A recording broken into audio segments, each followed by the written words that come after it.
Hello engineers, আমি চলে এসেছি নেক্সট পার্টে, যেখানে আমরা আলোচনা করব যে 10 থেকে 20-র মধ্যে প্রবাবিলিটি, মানে এক্স এর ভ্যালু যখন 10 থেকে 20-র মধ্যে থাকবে এরকম প্রবাবিলিটি কত হবে, যেখানে এক্স এর ভ্যালু 10 থেকে 20-র ভিতর থাকবে।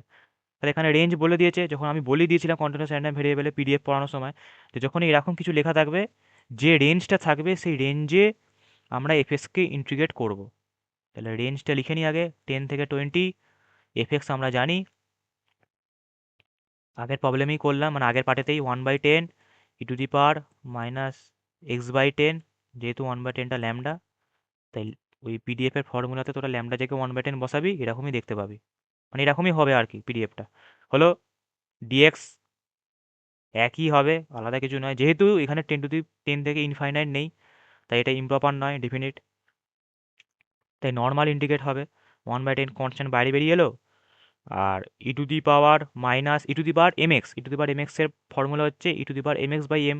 তাহলে যেমন লেখা আছে এটা তেমন আগে লিখবো, e⁻x/10 বাই যে কোএফিসিয়েন্টে এক্স এর সাথে আছে m, এখানে m কত, এক্স ছাড়া যেটা লেখা আছে -1/10,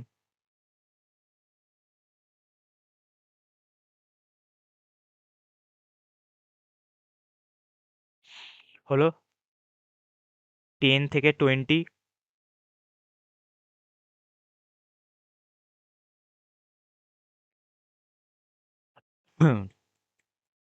এবার এই যে -1/10টা ওপরে চলে গেলে কত হবে, 1/10, আগে একটা মাইনাস আসবে, ইন্টু 10,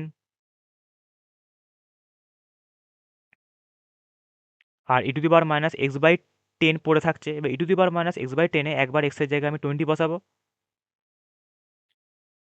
তাহলে -20/10 মাইনাস একবার x এর জায়গায় 10 বসাবো, যেভাবে আর কি নর্মাল ডেফিনিট ইন্টিগ্রাল করে, লিমিট যেভাবে বসায়, জানা জিনিস। এবার x এর জায়গায় 10 বসাবো,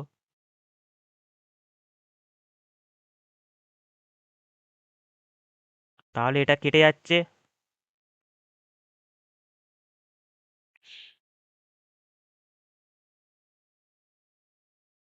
এখানে ইকুয়েট বসাও, মানে ইকুয়াল সাইন, এইটা কেটে কত হবে, 2 হবে,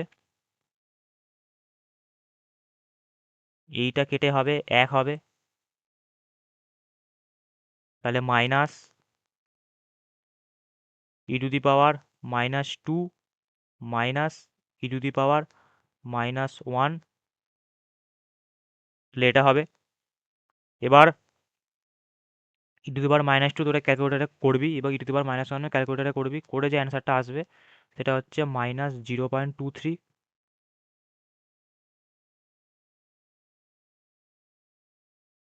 তাহলে -0.23 অ্যান্সারটা আসবে আমাদের 0.23।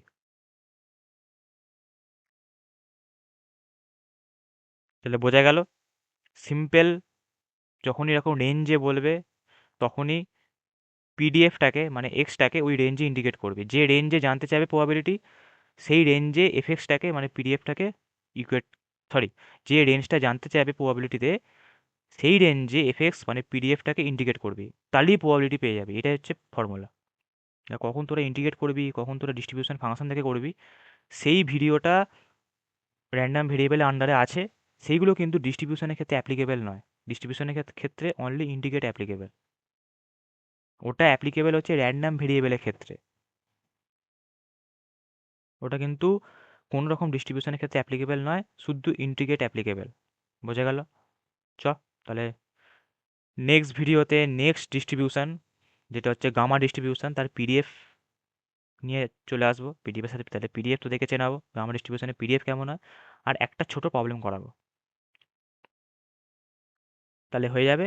তারপরে যেটা মেন কোশ্চেন খুব বেশি আসে, নর্মাল ডিস্ট্রিবিউশন, সেখানে চলে যাবো। চ, বাই বাই।